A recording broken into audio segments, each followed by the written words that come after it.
Welcome to the Real Estate Espresso Podcast, your morning shot of what's new in the world of real estate investing. I'm your host, Victor Menasce. This is the weekend edition where we interview notable people, and today is no exception. We have an amazing guest all the way from Rotterdam in the Netherlands. Welcome to the show, Arjan Erkel. Yes, thank you, Victor. Good to be on your show. Great to have you here. Now, you're not from the world of real estate investing. You come from the world of medicine, and I think what we're going to talk about today is entrepreneurship. We'll unpack this a little bit for our listeners, but maybe before we get into that, let's get a little bit of your backstory and how you got to this point in your journey, because I know you've got a fascinating story. Yes, I was working with Doctors Without Borders in Russia, in Chechnya, which is a border area with the Islamic fighters. And then I was kidnapped for 20 months. So masked men with uniforms, Kalashnikovs, the people you know from ISIS, they took me, they kidnapped me, they put me under the ground for 607 days. So I lost my freedom. I will tell you more about that later. But when I was released, of course, the word freedom got so much more meaning to me. And in daily life, we don't always take the freedom we have. Of course, we shouldn't always. We can do everything we want, but sometimes we block ourselves from doing things we want to do. And I started to give lectures about freedom of mind, freedom of doing. And that's how it all started. Wow. That's a very short story. But if you have more questions, feel free. That's I can only imagine. I mean, people have experienced that in a micro sense in the past 18 months with the various lockdowns and feeling like their freedom's been taken away. But that's nothing in comparison to what you've experienced. No, true. I sometimes call it the extreme lockdown. No, imagine I was sitting in the car trying to help refugees, and then the car was blocked. I was there together with my driver, and then 3 guys with a gun walked towards the car. I didn't know what to do, so I stepped out with my hands up in the air to surrender, and then they beat me up completely. I thought they were really going to kill me. I tried to fight back, but I was always also a little bit scared, of course. No, not a little bit. I was scared that they would kill me. And then they dragged me into the car. They put a gun on my head here and a gun on the chest. And then I really thought, okay, this is going to be a kidnapping. I'm thinking quite often in visual effects. I don't know if you remember Pulp Fiction, where John Travolta by accident shoots the guy in the car. So I also thought, I hope they've seen that movie, because I didn't want to die by an incident, of course.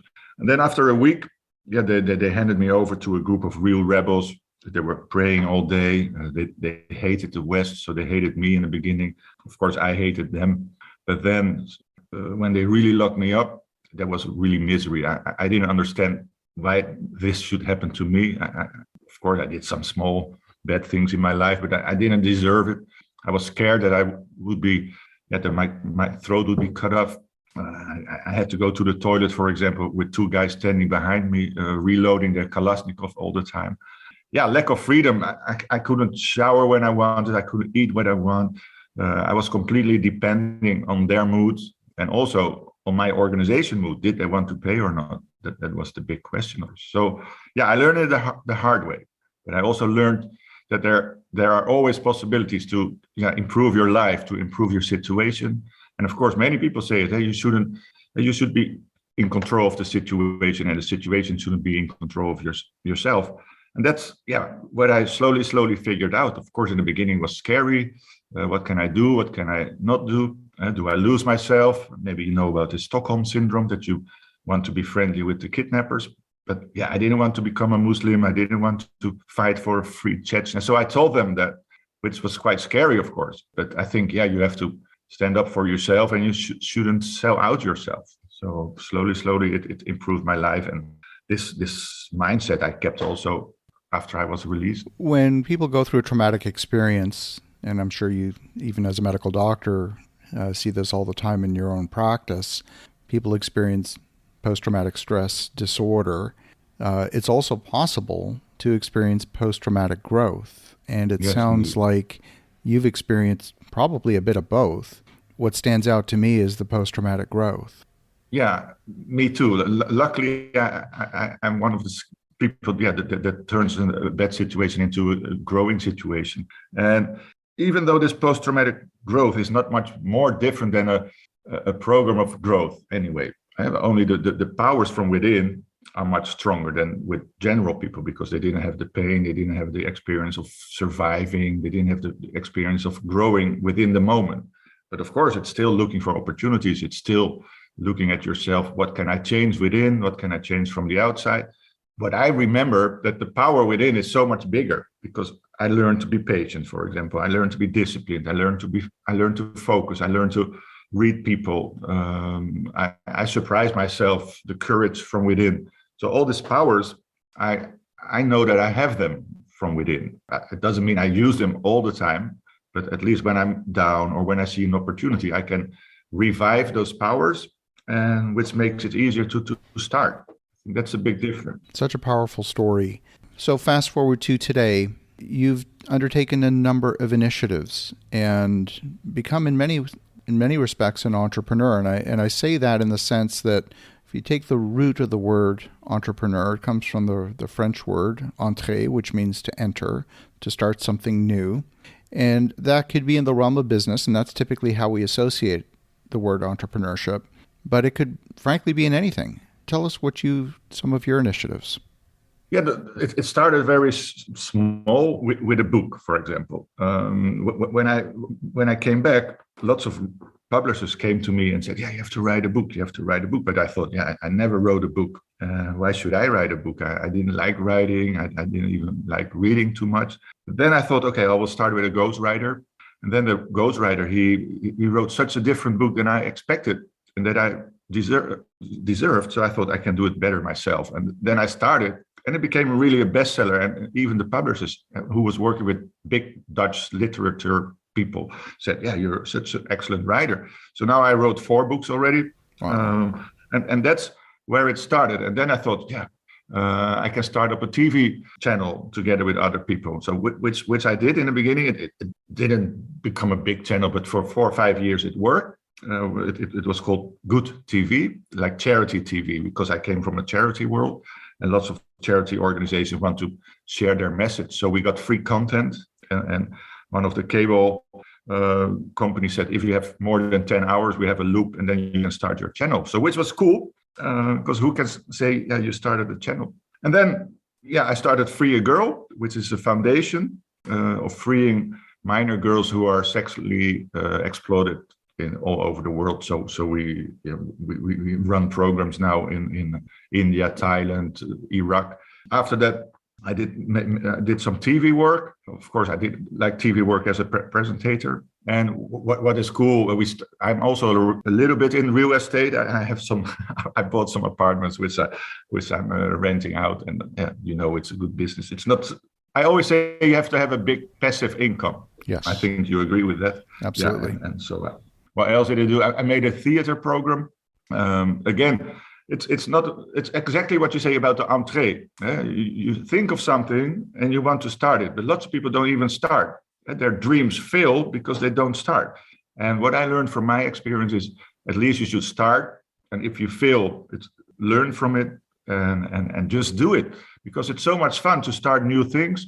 It's even more fun if you have the good result. But even if you don't have the good result, you have a new experience. You made new friends, most probably. You grew from within.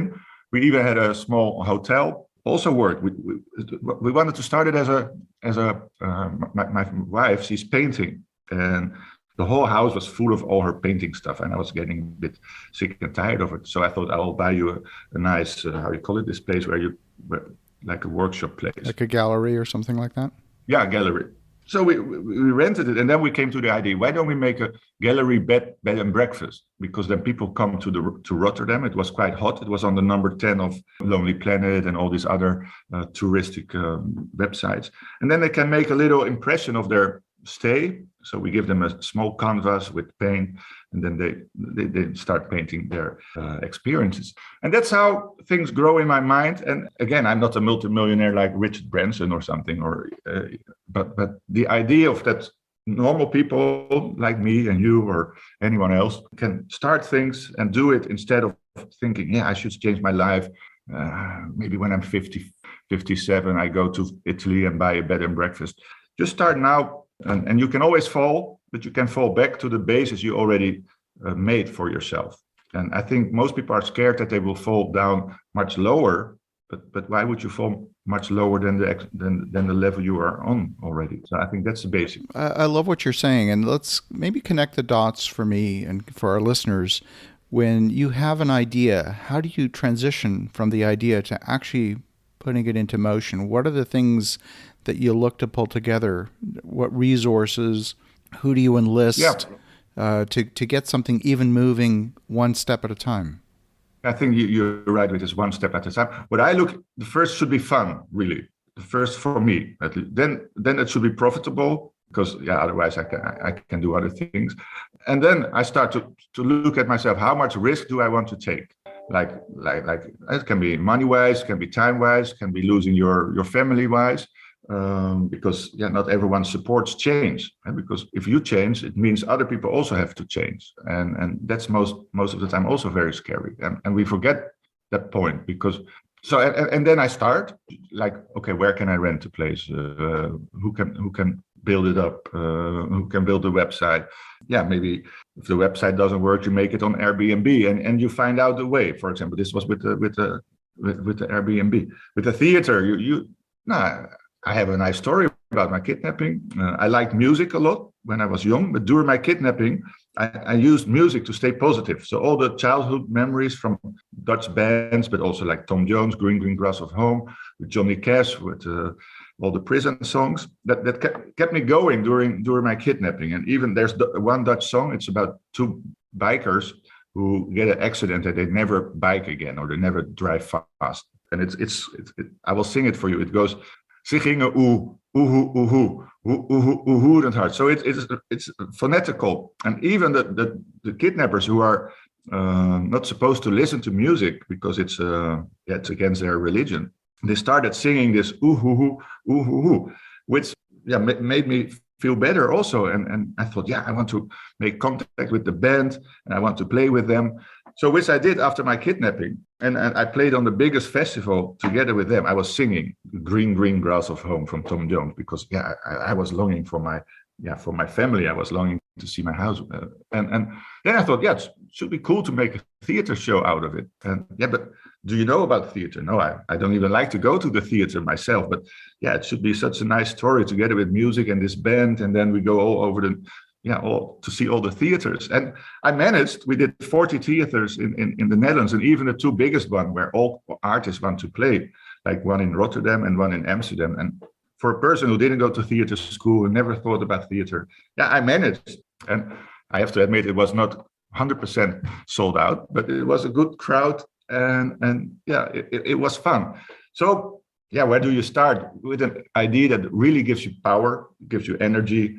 And what for me, that at least other people also can enjoy, because they can enjoy it, like the bed and breakfast with the foundation. Other people enjoy because they get their liberty back. A book people can read. So that's how it works for me. I love that. Tell us a little bit more about your work combating human trafficking. So human trafficking is really a big problem all over the world. It's getting bigger and bigger. And what we do is really sending out people into nowadays there's not so many brothels anymore because of Corona, but in the old days in India, you have all this very old, cheap, ugly, dirty places where they keep children. When I found out that they did these kind of things, I felt connected because I was also in a room for 1.5 years. I couldn't get out. Luckily, I was never touched. And then I thought, they also want to go back to their family. They also want to see their mothers. I remember when I landed, I saw my mother on the tarmac. And the biggest hug of my life I received at that moment, and smile of her face, I will never forget. And then I thought, I want to do that as well. So we found local partner organizations in India in the beginning. That's the first project in 2008. The organization is called Free a Girl. So it's quite simple. And what we do different than the rest is that we really free girls, because most organizations, they wait until the girls are freed, and then they put them in houses, they give them all kind of facilities, but they don't go out to get them. And nowadays it's more in hotels. It's also online. So we set up a new online program to spy on people. And since 2008, we freed more than 5,000 children, give them a second chance. And that's what's so great. And even on the border on Nepal between India, we prevent girls from being kidnapped because we check all the buses that cross the border, and there's so many girls sitting next to guys that they don't even know or that they don't belong to each other. So we interview those two people, like, who are you? Where are you going to? Since when do you know each other? And then you can already prevent very many Nepali girls from being kidnapped. Wow. Wow. Such a powerful story. Well, Arjan, if folks want to connect, if they want to learn more, if they want to contribute to your mission, what's the best way? Yeah, the best way for Free a Girl is freeagirl.org. And that there's many ways to donate, but also setting up new programs. All people are needed because it's such a big fight. It's even bigger nowadays than the narcotic business. So you can imagine how big it is. And it's so unfair. A small child should play outside, should be with their family, and shouldn't be molested. Wow. Arjan, wow, such a powerful story. And wow, just wow. Mm-hmm. Love to keep in touch. I know we've got some mutual friends that we're going to be connecting with further, and love to continue the conversation. For the listeners at home, definitely check out Arjan at freeagirl.org. And in the meantime, have an awesome rest of your weekend. Go make some great things happen. And we'll talk to you again tomorrow.